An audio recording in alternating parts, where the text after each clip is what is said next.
जैसा कि आप जानते हैं कि हम समय समय पर सरकार से मिल रहे हैं और हमारी डिमांड नियमितीकरण की है और सभी मीडिया बंधुओं को और पूरे प्रदेश को ये मालूम है नियमितीकरण की हमारी डिमांड है। ऐसे में सरकार ने बजट में जो रोज़ाना की भांति पिछले वर्ष की भांति पिछली बार 2000 बढ़ाया था, इस बार 1900 बढ़ाया है। इसमें तो चलो ये तो रोज़ाना आम बात है, परंतु हमारे लिए एक नियमितीकरण ही चाहिए।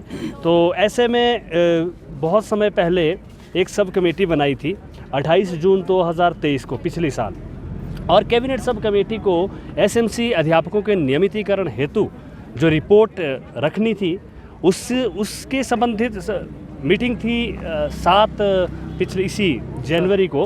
तो मीटिंग हो गई है, रिपोर्ट फाइनलाइज हो गई है।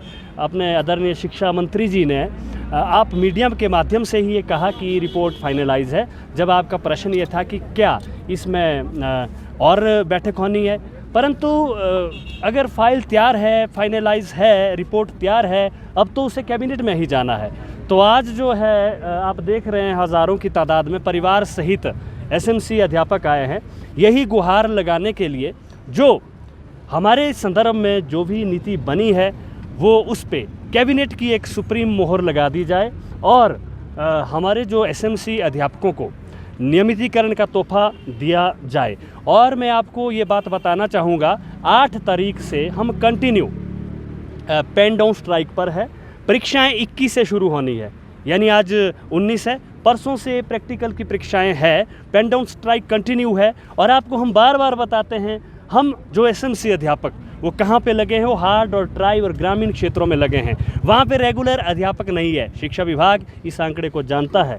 मैं एक बार फिर शिक्षा विभाग से विनती करना चाहता हूँ यहाँ से कि आप देखिए, आप जिस तरह से आपने मैनेज किया था स्कूलों में, हम लोगों को ही वहाँ पे लगाया था। हम मैथ पढ़ा रहे हैं, हम संस्कृत पढ़ा रहे हैं, हम ड्राइंग पढ़ा रहे हैं, हम यानी कि टीजीटी लेक्चरर का काम कर रहा है। लेक्चरर 6ठी से +2 तक बाधा नहीं आने दे रहा है।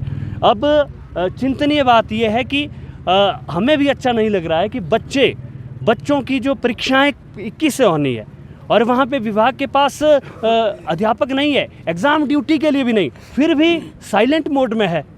तो यही कहना चाहूँगा, आपने ये प्रश्न पूछा कि 1900 बढ़ाए, ये एक आम बात है, परंतु हमारी मांग नियमितीकरण की है। तो यही इस प्रश्न का जवाब है। नहीं जाएंगे पेन डाउन निर्णय, हम निर्णय का वेट कर रहे हैं सर। हम 27 जनवरी से क्रमिक अनशन पर बैठे हैं, अभी भी हम निर्णय का इंतज़ार कर रहे हैं। ना कोई मध्यस्थता की कड़ी हुई, ना कोई बात हुई, ना कोई हमारे बीच में आया।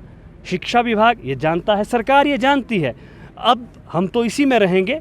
हम उम्मीद कर रहे हैं कि आज इतनी तादाद में लोग आए हैं, एक सीएम साहब एक पॉजिटिव मैसेज देंगे, हमारे बीच में आएंगे, बात रखेंगे और नियमितीकरण के लिए एट द स्पॉट जैसा वो करते हैं वो कार्य करेंगे। इसी आश में आज हम यहाँ पे भारी तादाद में एकत्रित हुए हैं। नहीं हुआ तो कंटिन्यू रहेगी। सर आप देख रहे हैं 27 से हम क्रमिक अनशन में हैं, 8 से पेन डाउन में हैं। आज भारी तादाद स्कूल को छोड़ करके यहाँ है।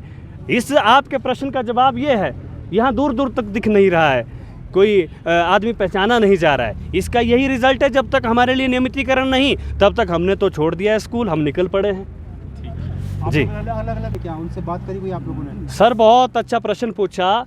चंबा से, पांगी से, भरमौर से, डोडरा कवार से यहाँ आने में कितनी कठिनाई और कितनी परेशानी, ऊपर से परीक्षा परसों से शुरू है, कैसी होती है। तो हमारे एमएलएज मिल रहे हैं, कह रहे हैं कि हम आपके साथ हैं। जहाँ जहाँ से भी कांग्रेस समर्थित एमएलए हैं वहाँ से कह रहे हैं कि जायज़ डिमांड है, हम आपके साथ हैं, हम बात करें। हमने बात कर भी ली है, परंतु अब देखना ये होगा वो जो बात की है वो कहाँ तक है, वो कहाँ जा रही है, किस दिशा की ओर जा रही है, हम उसका इंतज़ार कर रहे हैं। बीजेपी के एमएलए नहीं आ रहे आपके साथ? अभी तक तो नहीं आए, अभी तक तो कोई बात नहीं हुई। हाँ, कांग्रेस के एमएलए कॉन्स्टिट्यूंसी में, अपनी अपनी कॉन्स्टिट्यूंसी में, यहाँ पे श्री रवि ठाकुर जी आए थे, है ना। तो अलग अलग कॉन्स्टिट्यूंसी के हमारे जो कांग्रेस समर्थित एमएलए है सत्ता के, तो उन्होंने बात कही है, वाजिब और जायज़ बात है। हम आदरणीय मुख्यमंत्री जी से बात करेंगे, मुझे लगता है उन्होंने की भी होगी। आदरणीय मुख्यमंत्री जी को आज हमारे बीच में एक अच्छे संदेश करके आना है, ले करके आना है, उसके लिए हम यहाँ पे इंतज़ार कर रहे हैं।